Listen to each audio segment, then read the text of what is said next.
Thank you for watching. I hope this video has given you a glimpse into our work and the vision of the Blue Peace Middle East Initiative. Now let's delve deeper with our distinguished panelists. Please join me in welcoming our panelists, please. Starting with Dr. Hakam Al-Alami. Dr. Hakam is a Blue Peace Middle East Managing Committee member and experienced consultant in water and sanitation, with a background in water resources management and environmental impact assessment. He was the head of Sustainable Resources Program at the Economic Policies and Civil Service Directorate at the Royal Hashemite Court and is a former advisor to His Royal Highness Prince Al Hassan bin Talal on water and sanitation. Welcome, Dr. Hakam. Dr. Tuba Ibrahim Maiden is a Blue Peace Middle East Managing Committee member and a seasoned hydropolitician. Currently, she serves as the Policy Development Coordinator at the Turkish Water Institute, Suwin, and previously she has led the Blue Peace Middle East Coordination Office from 2019 to 2022 in Istanbul, and has been a member of the Turkey-Iraq Joint Permanent Committee on Water since its establishment in September 2023. Welcome, Dr. Tuba. Dr. Mutawakkil Abidat is the director of the Water Diplomacy Center and a full professor at Jordan University of Science and Technology. He holds a PhD in geology, specializing in hydrochemistry and isotope hydrology. Dr. Mutawakkil has numerous publications in international journals and is actively involved in various national and international projects related to water management and environmental sciences. Engineer Maysam Atoum is the Jordan Country Director for CWAS Middle East, leading several projects in Jordan and the region. He has diverse experience in water, energy, and climate change programs, with a focus on green entrepreneurship, innovation in water and sanitation, and ecosystem development. Engineer Maysam has a bachelor's degree in civil engineering and master's in geophysics from University of Houston. Engineer Osama Frihat is a Blue Peace Middle East Youth Ambassador and a top mechanical engineering graduate from Jordan University of Science and Technology. He participated in Ocean X Young Explorers Program, completed an Erasmus Plus exchange across 8 European countries, and represented Jordan at the world's largest energy conference in the States last year. He's also part of Al Hussein Fellowship Program by the Crown Prince Foundation.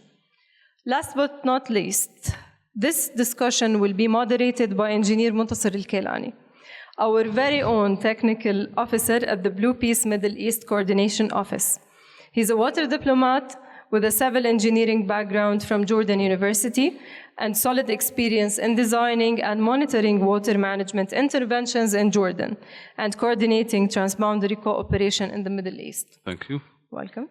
Now I'll hand it over to Engineer Muntasir to begin our panel discussion. Muntasir, the floor is yours. Many thanks to the head of the coordination office, Ms. Asil Mkhemer, and allow me to welcome our distinguished panelists. We are privileged to have such a diverse group of experts with us today, representing various layers of Blue Peace Middle East Initiative. Let's begin our discussion. Ladies first, Dr. Tuba. You have witnessed the evolution of our initiative. Could you share how the shift from focusing primarily on water efficiency to integrating the broader water energy food ecosystem nexus has expanded our capacity to address regional challenges?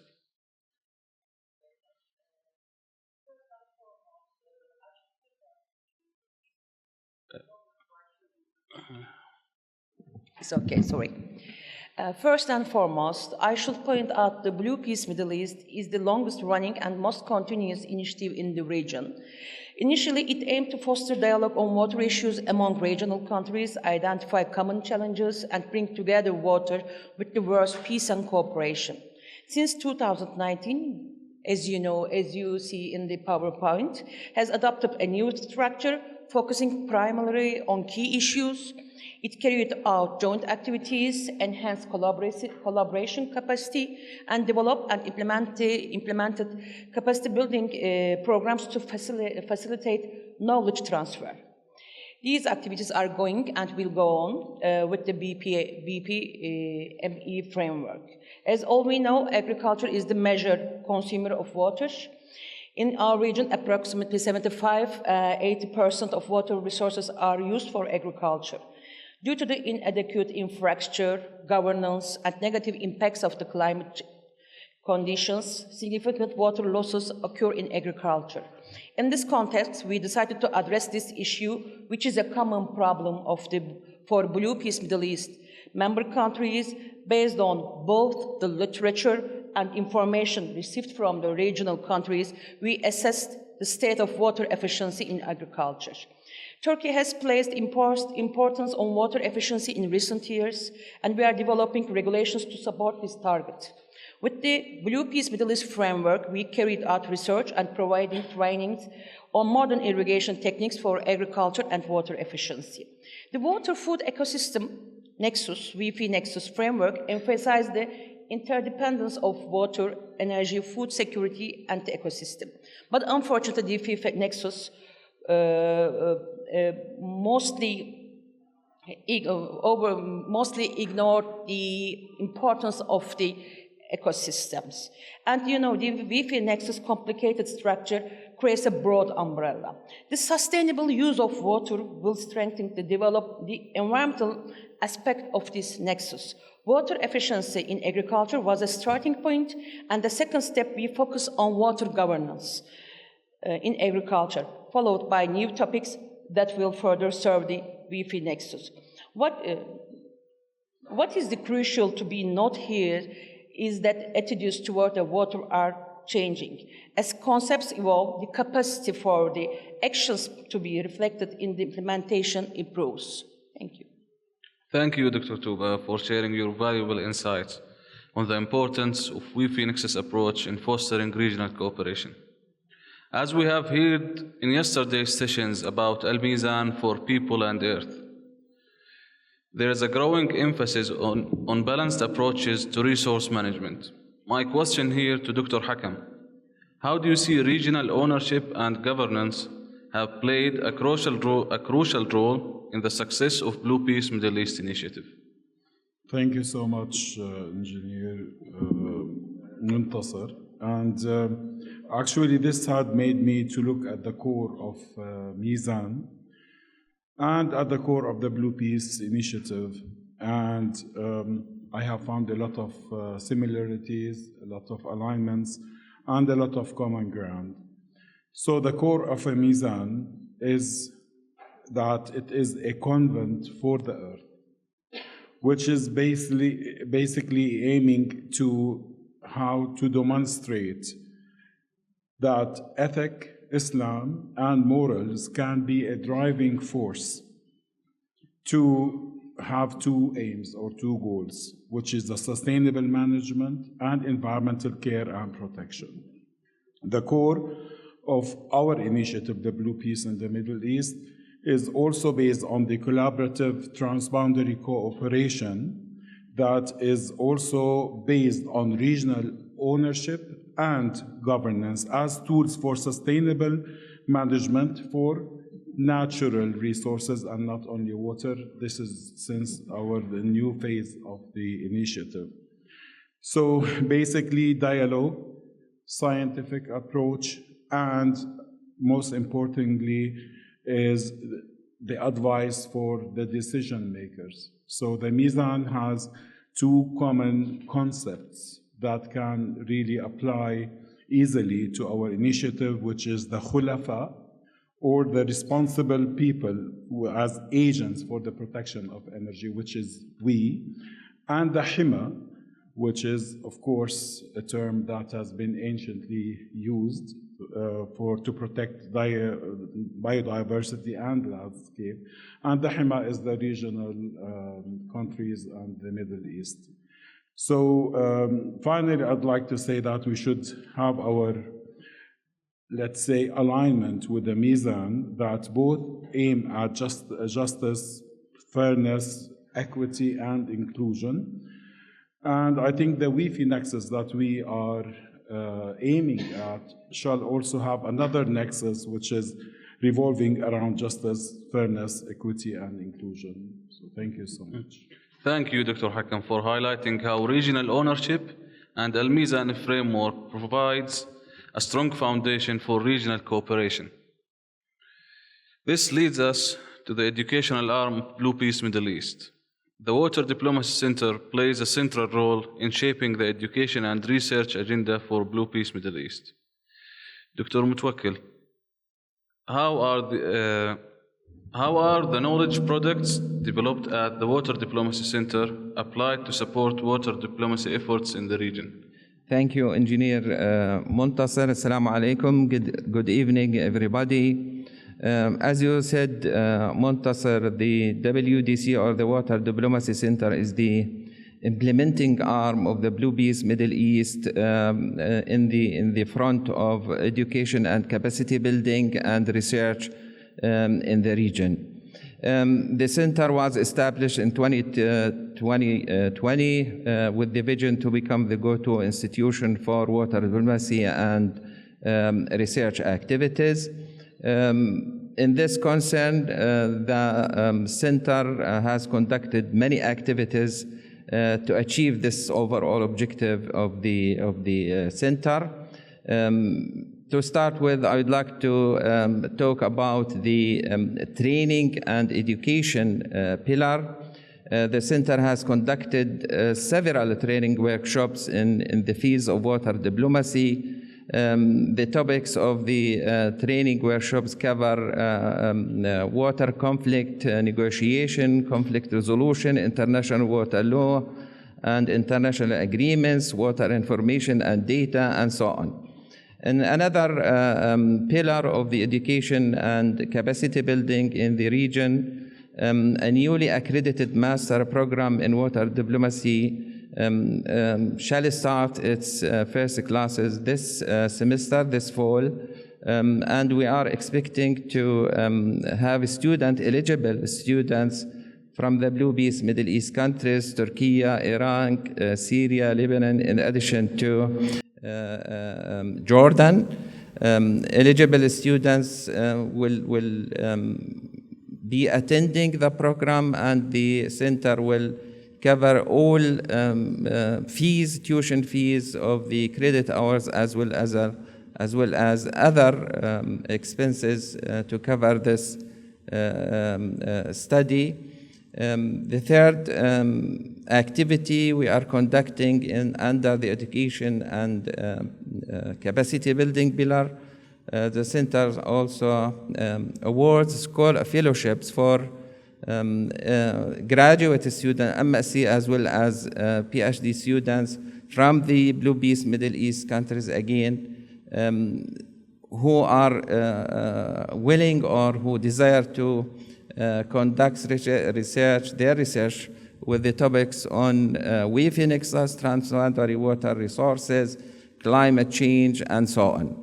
I think all these activities should help capacity in building in the region, and should also equip the targeted audience who are participating in all these activities with the skills, knowledge essential to become effective contributors and water diplomats to contribute in the mitigation or resolution of conflict over water resources, especially when we talk about shared or transboundary water resources.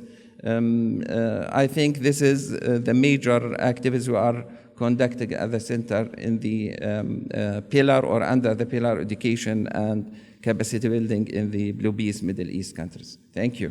Thank you, Dr. Mutawakkil. Actually, you showed us how the capacity building and the education and targeting regional audience is essential in long-term peace and cooperation. And now, moving to our green innovation partner, Engineer Mason. How has CWAS empowered local entrepreneurs to address environmental challenges? And in what ways do these efforts align with the Blue Peace Middle East goals of fostering regional cooperation? We would like to hear more about the green innovation or green entrepreneurship in the region. Yeah, thank you, Montasir, and I'm really glad to be on this panel. Not big fans of being, the least experienced out of these great experts on the panel, but I'll say what I have.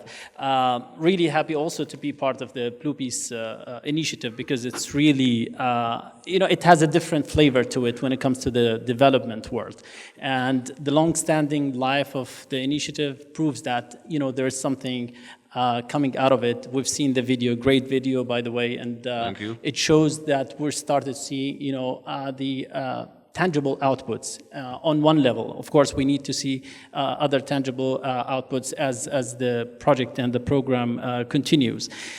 Let me start by saying one thing. Usually we look at innovation when it comes to integrated water management at the downstream end, meaning that we see innovation when we finish everything else, when cooperation is established, when government is supportive, when the enabling ecosystem is there and well established. But in reality, innovation should come at the upstream, especially when it comes to research, especially when it comes to innovations that has something to do with providing data and information to making decisions, data-informed decisions, information decisions, based decisions, and this is where we see the edge of innovation. For example, we see a lot of startup companies and enterprises developing solutions around, water data mining, remote sensing for water, and this is not something new, but how to actually employ those technologies and solutions to provide data and information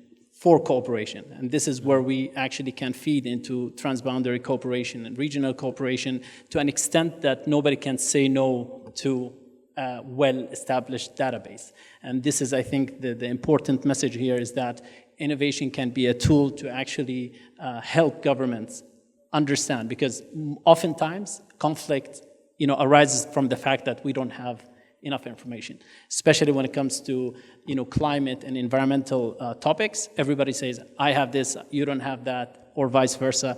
But when someone who's basically neutral, providing the information, be it a research institution, be it a business startup, this is a trusted party that can actually be that neutral entity to provide the information, so nobody can say no to that.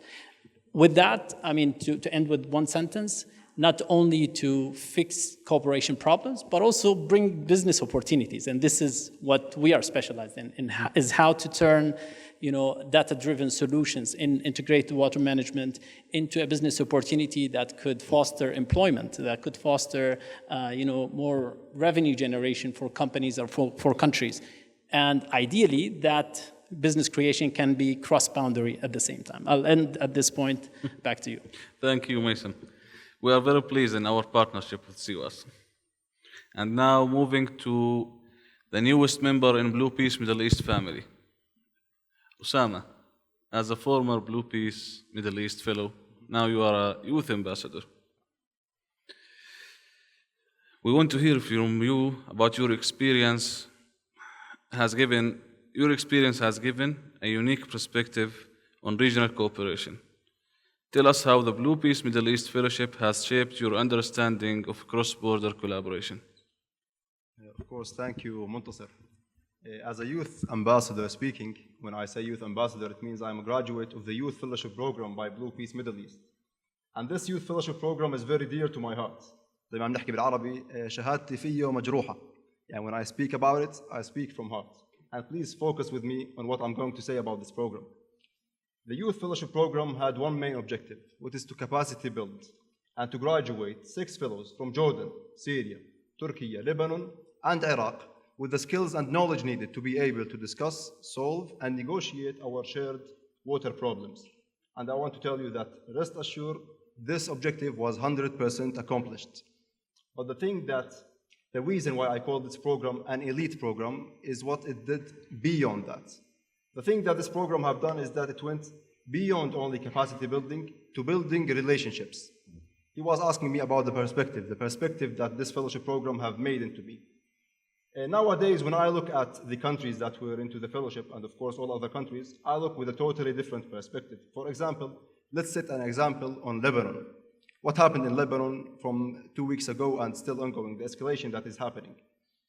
The way I used to look about that in the past I was looking at Lebanon as a geographical spot on map being hit by rockets, and that's it.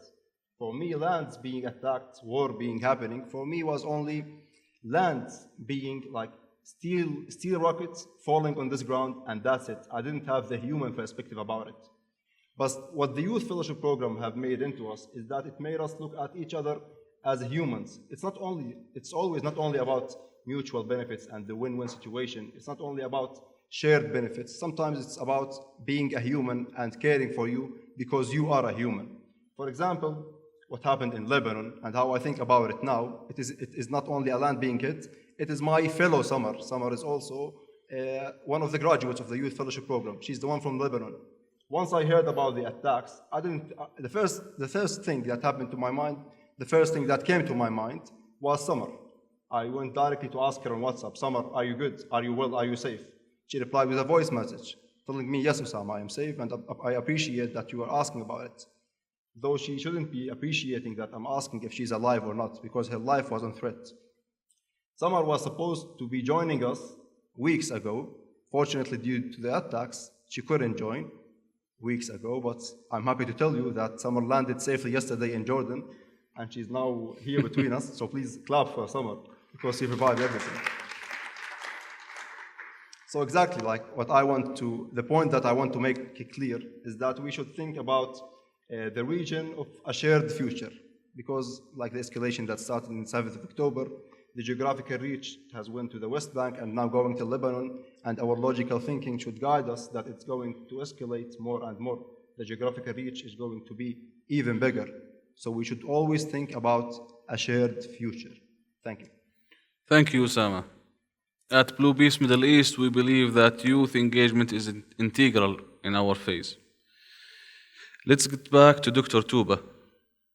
Building on how expansion to embrace the We Phoenixes approach, could you share your insights on the importance of scientific collaboration in enhancing transboundary projects? Thank you very much. Actually, we can evaluate the use of science in interstate relations in 3 points. This is from the literature. Diplomacy for science, use of diplomatic actions to facilitate international scientific collaboration, for example, such as negotiating research and development agreements, exchange programs, and etc. Science for diplomacy, the use of science as a form of soft power to advance diplomatic objectives, for example, by building bridges between nations, creating goodwill, which can serve as a foundation for diplomatic relations. And the other one is science in diplomacy, the direct support of the diplomatic process through science, such as providing scientific advice and evidence to inform and support decision-making in foreign and security policies. Referring to these 3 definitions, especially science for diplomacy and science in diplomacy emerge as tools that can be utilized in transboundary level. Also, it can be used for all water levels, Through scientific collaboration, you can create a common language. I think this is an important challenge in our region, not in our region. Maybe it's a global problem to creating a common language, understanding. With creating common language, you can use the same technical definition, and you can understand your priorities and the other issues. And with this common language, your collaborations and decisions are based on more realistic foundation. Sometimes we have to be realistic, because sometimes the ideas are very, I don't want to say dreaming, but it's not easy to catch. These are more realistic foundations and can progress in more rational manner. In this context, my personal opinion is that scientific collaboration forms an important foundation for the future steps to be taken. And I can give the example of Jordan and Turkey cooperation on the water, technical water issues. Now it's under the official process. State Hydraulics Works, this is a very important organization in Turkey, and Turkish Water Institute, and Jordan. And from Jordan, the related organization will make a cooperation on water issues in a technical dimension.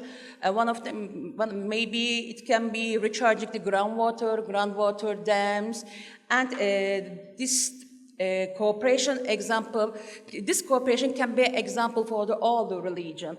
And under this technical cooperation, we can organize capacity building programs, also field trips. I think the field trips is also very important because I have lots of experience by the Blue Peace in the Middle East.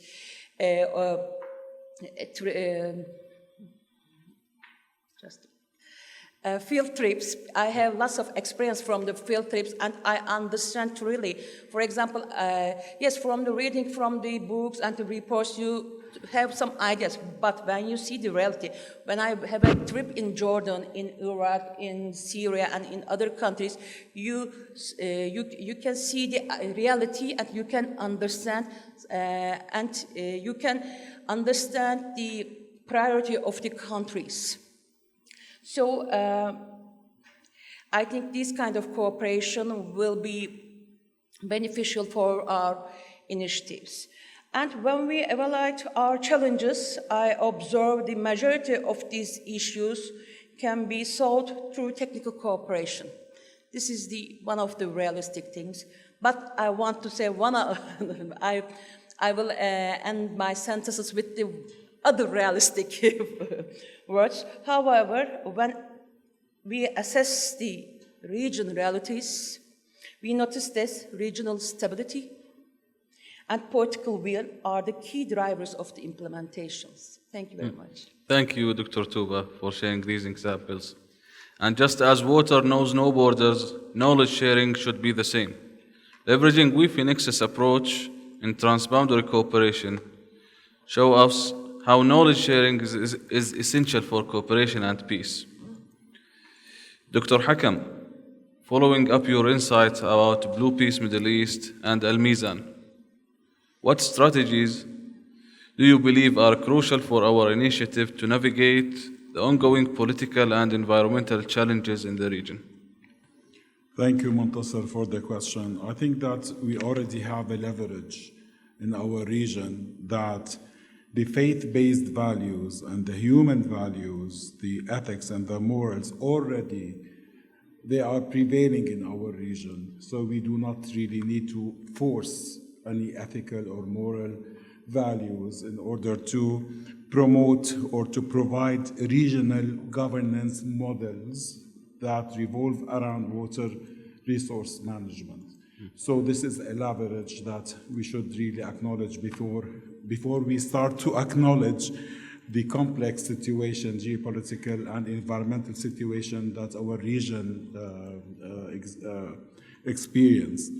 So again, and we have also an acknowledgement to face and to declare, is that such challenges have to be faced at a regional level, because no nation can solve, for example, climate change by itself. So that's why we have to have a regional cooperation, which is at the core of our initiative and the core of the Mizan, in the concept of Hima and the concept of a region that has to share its wealth and its scarcity together through certain humane and moral ethical framework. So that's why we have different approaches in the initiative that also comply with the Mizan. For example, our approach to solve our regional challenges is the cooperation through targeted and integrated projects of watershed management that can be scalable, that can be replicable to other regions, depending on the size, on the purpose of the regions. We also have started to deal with the region as a geographic basin, watershed basins, and not as a geographic, restricted borders between countries.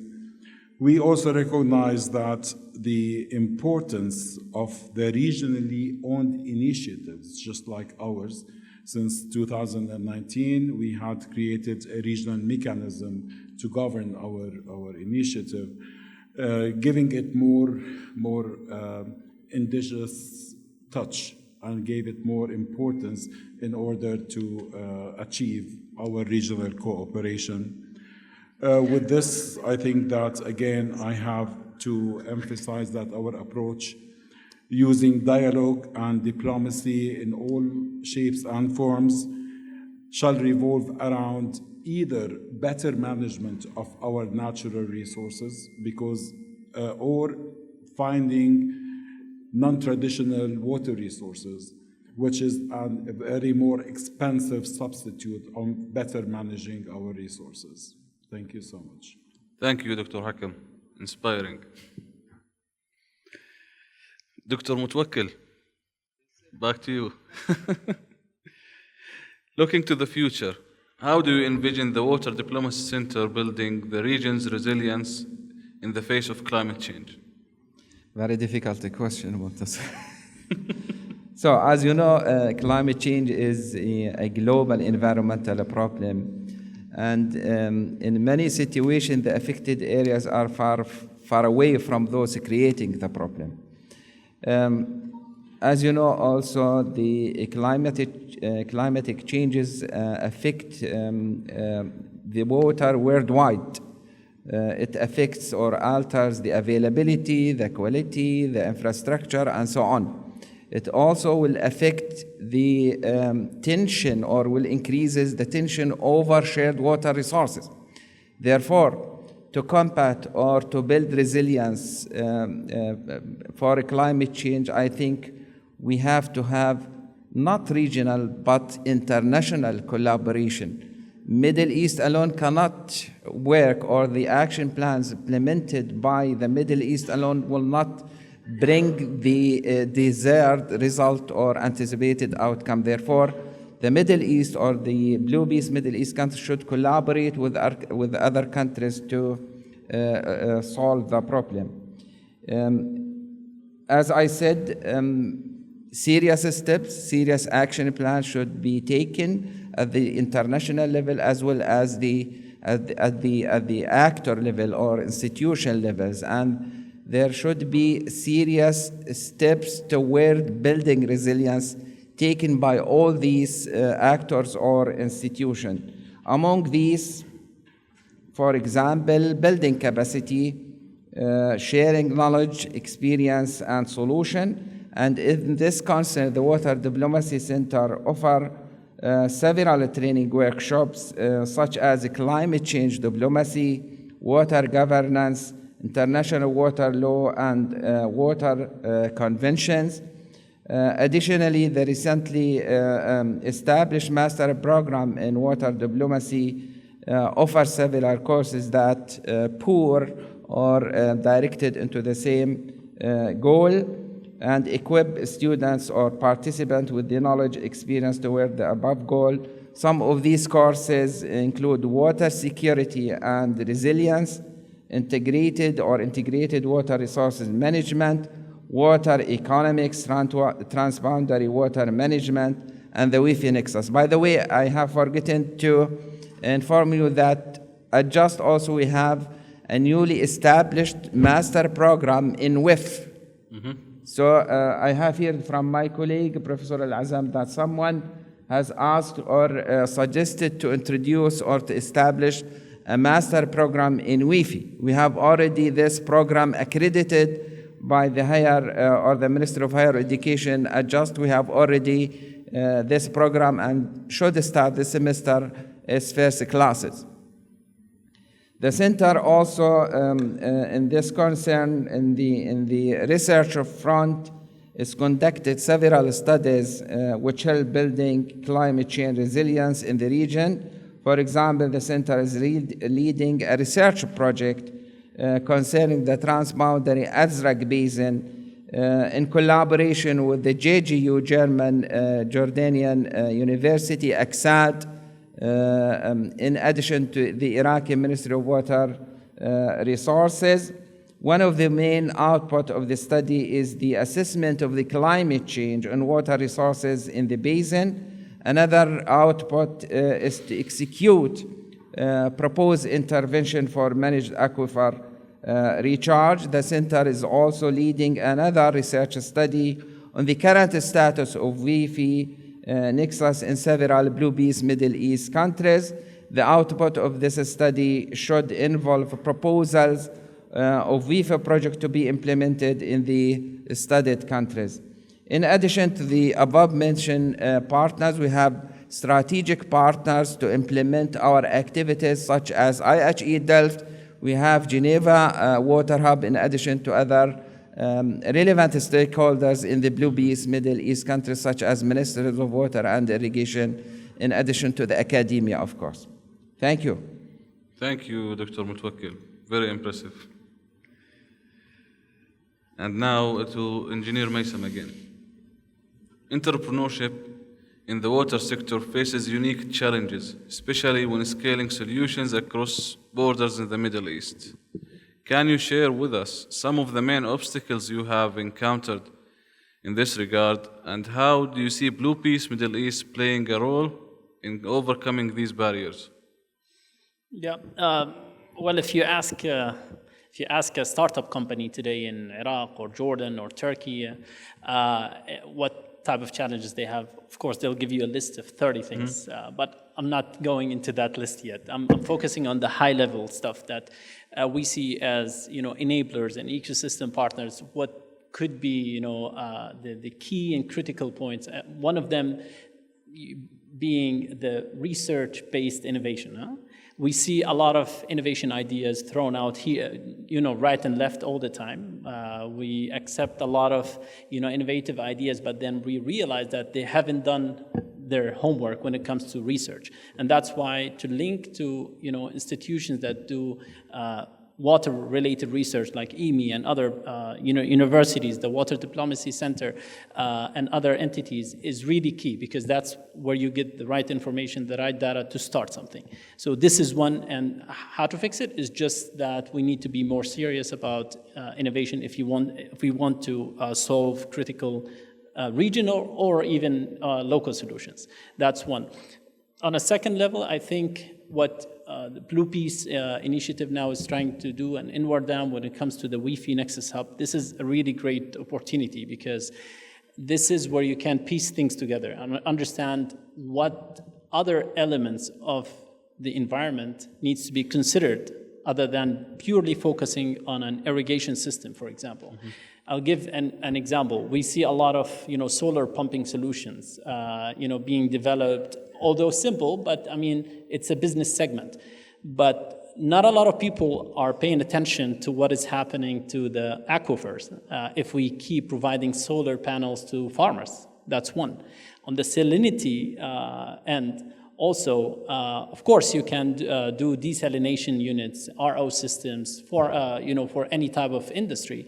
But at the same time, the output of the desalination unit is actually harming the environment.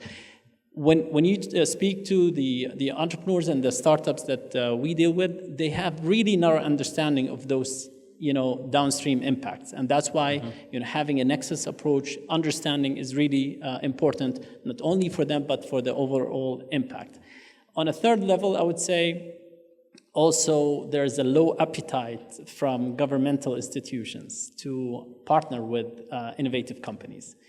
For obvious reasons. One is the capacities. They think that startup companies cannot do really good work when it comes to utility, for example, utility operation, or digital solutions for water supply, water monitoring, whatever. But at the same time, the harsh conditions to enter into public tenders, for example, and we keep saying that because our startups want to be part of public tenders, but they're always faced with, we don't qualify.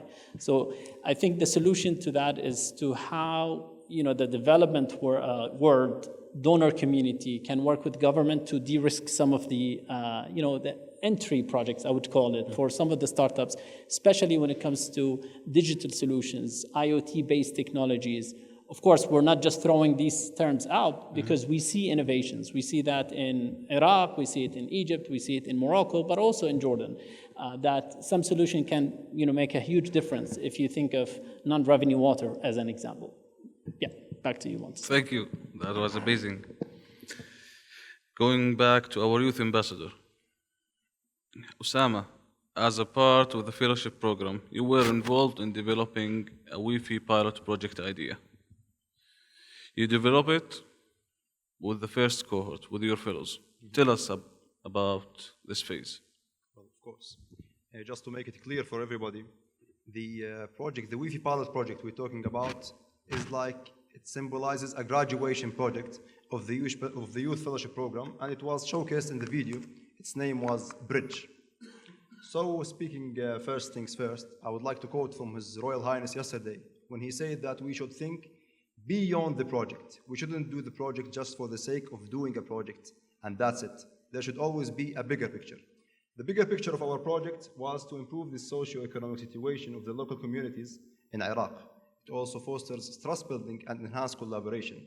So first thing, having 6 fellows, 6 people from 6 different countries working on a proposal on one project is by itself a success, and it actually accomplishes what we say, trust building between countries. And talking more in details into the intervention that we drafted, it had so many components. The main goal was to enhance the water use efficiency in irrigation. So we had a component focusing on water use efficiency.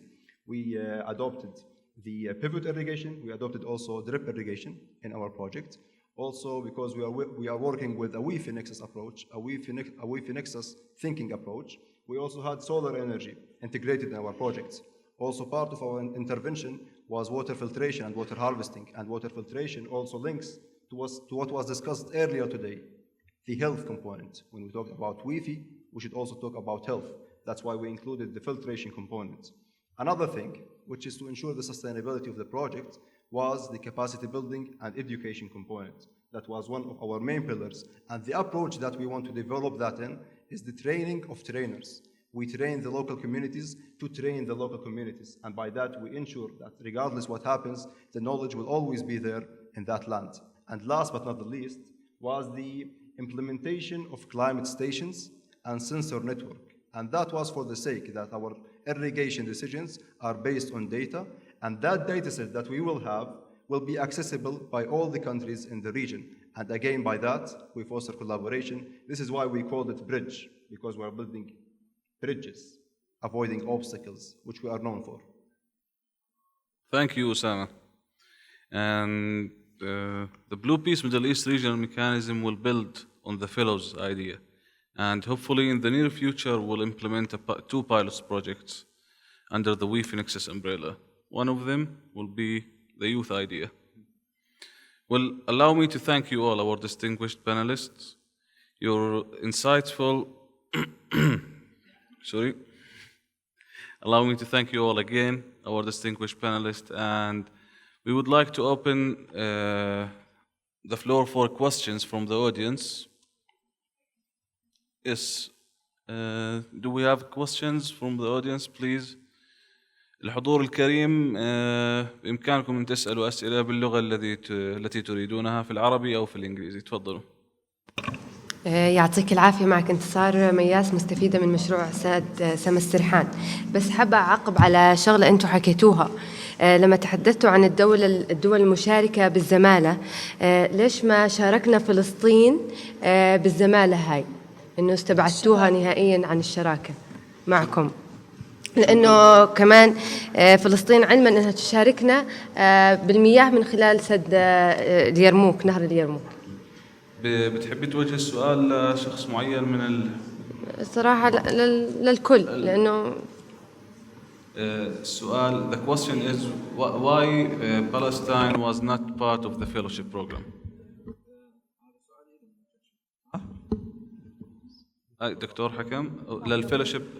دكتور حكم. لا فلسطين بسمح لي، يعني فلسطين ليست مستثناء. احنا لما عملنا اعلان على الفيلوشيب وتواصلوا معنا زملائنا من فلسطين الحبيبة، تواصل معنا معالي الدكتور شداد العتيلي وقلت له الفلور او الدور is open for also Palestinian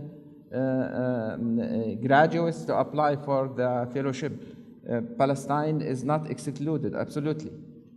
إذا بتسمحي لي، إحنا في عنا برنامجين للزمالة، واحد منفذ عن طريق إنواردام وواحد منفذ عن طريق مركز دبلوماسية المياه. بالنسبة لمركز دبلوماسية المياه الدكتور متوكل عبيدات جاوب حاليا على السؤال. دكتور حكم بتحب كان في عندك مداخلة؟ I was about to just comment and say that this initiative is open to any country in the Middle East. And unfortunately, we haven't received an official request from Palestine to join our initiative. And this is an open invitation for Palestine to join and to formally apply through the formal channels. شكرا. Thank you, Dr. Hakam. We can open the floor for 2 more questions if we have. Okay, I have one question to Dr. Mutwakkil. I received it from a friend.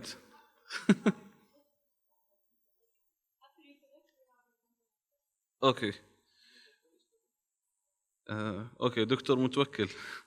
In the context of educational initiatives at the Water Diplomacy Center, what is your vision for enhancing capacity building in water diplomacy for the next generation of regional leaders? Good question. Thank you.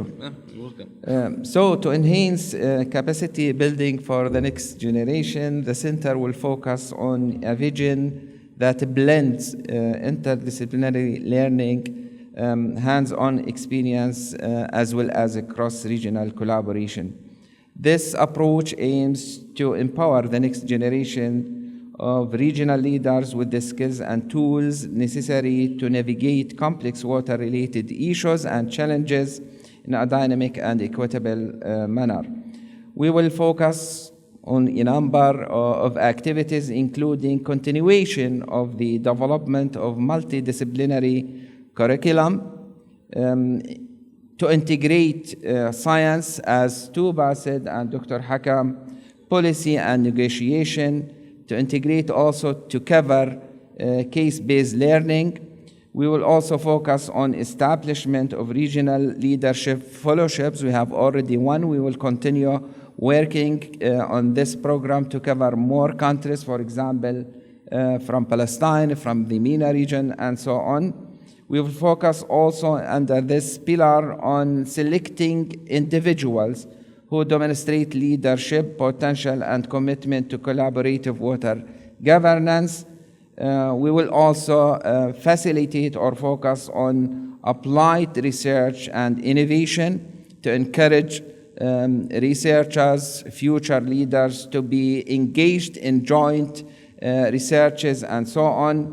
We will also strengthen our partnership with regional institutions as well as international institutions such as Geneva Water Hub, IHE Delft, in addition to other active sectors or institutions in the field. We will further engage policymakers and stakeholders. We will organize high-level dialogue workshops and policy forums that bring together current as well as future leaders to discuss innovative strategies and so on. Through these strategies, the center can not only enhance the technical and diplomatic capabilities or capacities of the next generation, but also foster a network of committed professionals dedicated to advancing cooperative and sustainable water management in the region. Thank you. Thank you, Dr. Mutwakkil. We have one last question.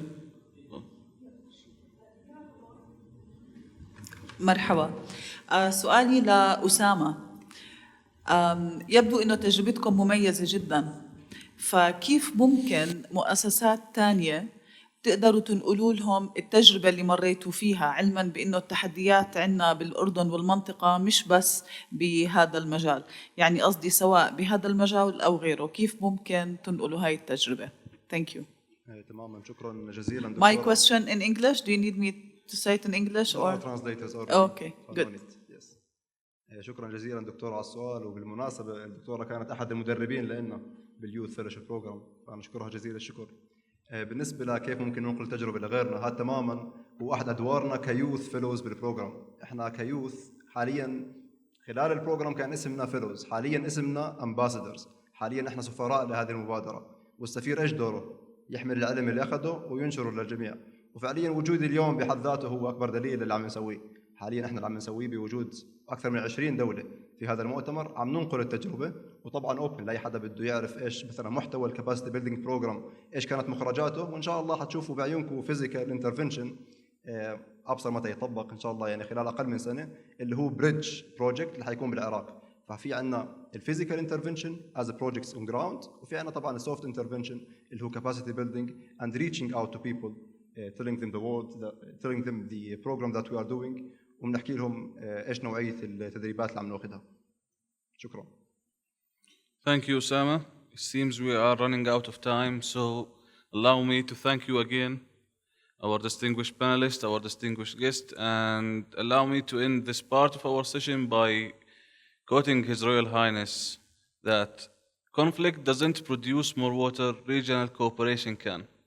Thank you again, and thank you to the audience for listening to us. Back to you, Asil.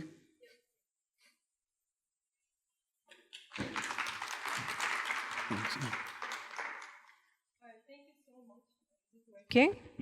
Now it's working.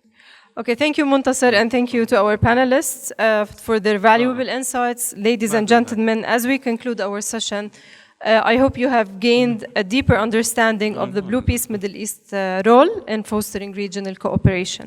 Our initiative aims to catalyze long-term partnerships, strengthen water security, and support the equitable distribution of resources and mutual benefit, laying the foundations for lasting peace in water-stressed regions. As we have heard today, this work spans multiple sectors and generations, from scientific collaboration and entrepreneurship to youth engagement and diplomacy. Thank you so much, and have a great day. Thank you.